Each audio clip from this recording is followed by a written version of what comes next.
Hello, Jenny Hall here for Ink on 3. Today I have a card to share with you made with pumpkin patch stamp set, blackout ink, and some ink refills. Now keep in mind that the ink refills for the Atelier inks are not dye ink, so this is not like regular watercoloring. This is a little bit something different.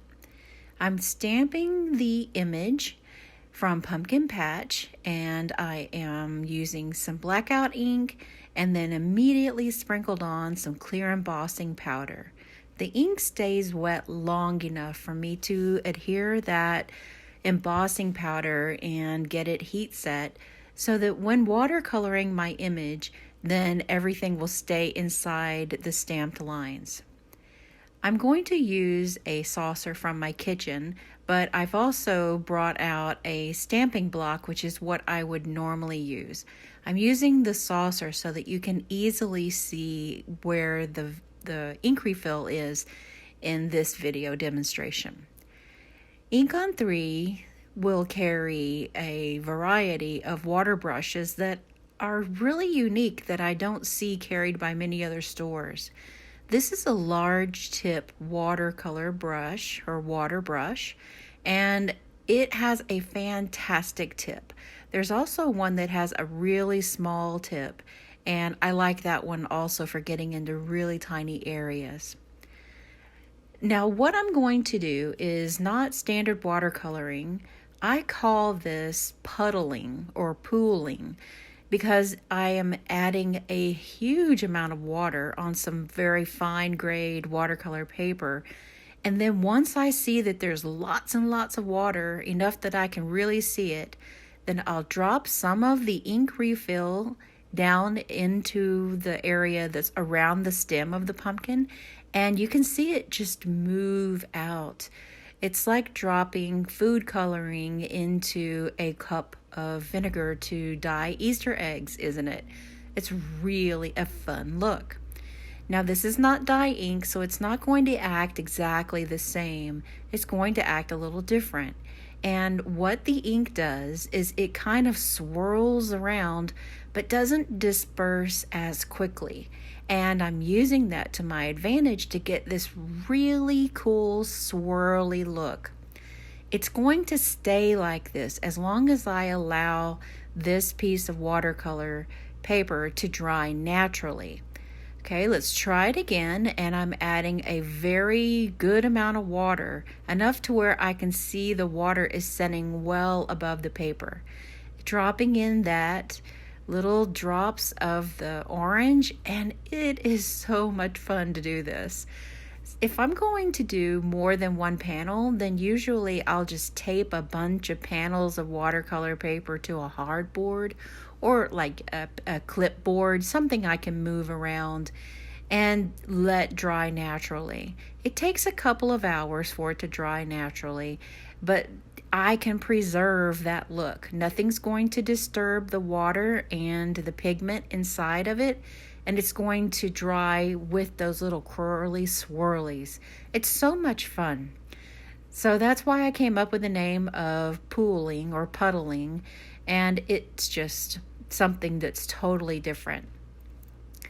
Anytime there is a large area, kind of like a leaf, and it's got these little stamped lines, it's going to help to divide all of the color and just make it have a more striking look. I'm using a very strong concentration of the ink refill.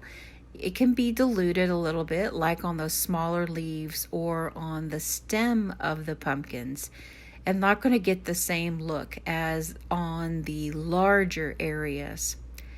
This is just a lot of fun to sit down and play with something different.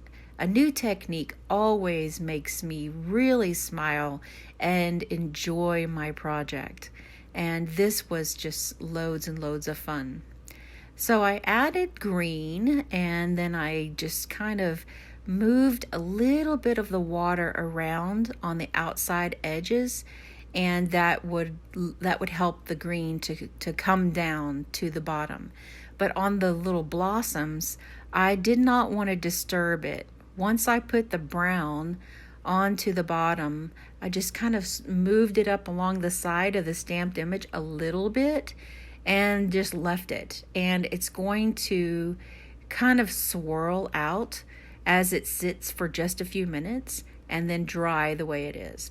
Now, I did some in advance and I did use more brown than I intended, and I went ahead and fussy cut this image out so that I could use it to complete the project, because I'm going to allow the one we just colored to dry all by itself. I thought I would create a really pretty background for this, pretty in the way that it's clean and simple. From Trinity Stamps, there is an A2 quilted cover plate die, and it has little stitched diagonal lines, and that's going to be just enough distraction in the background to where my pumpkin patch is going to really stand out. Now I'm going to take a well-loved scrap of black paper. I know we've all got those scraps, don't we? This one had just enough room for me to use for a couple of strips to create my sentiment to say Happy Thanksgiving. I think this little panel of black paper is done now. It has given me one more shot at using it for sentiments. I'm going to use some liquid adhesive and adhere the sentiments down here beside the pumpkin. And I just love the way that this technique works out. Those ink refills the Atelier inks are amazing. And the ink refills, there's so much we can do with them. Regular watercoloring or some kind of fun technique like this puddling is just, it breathes new life into sitting down to make a card.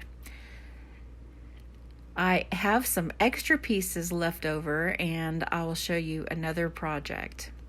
Here are some embellishments that are from Trinity Stamps.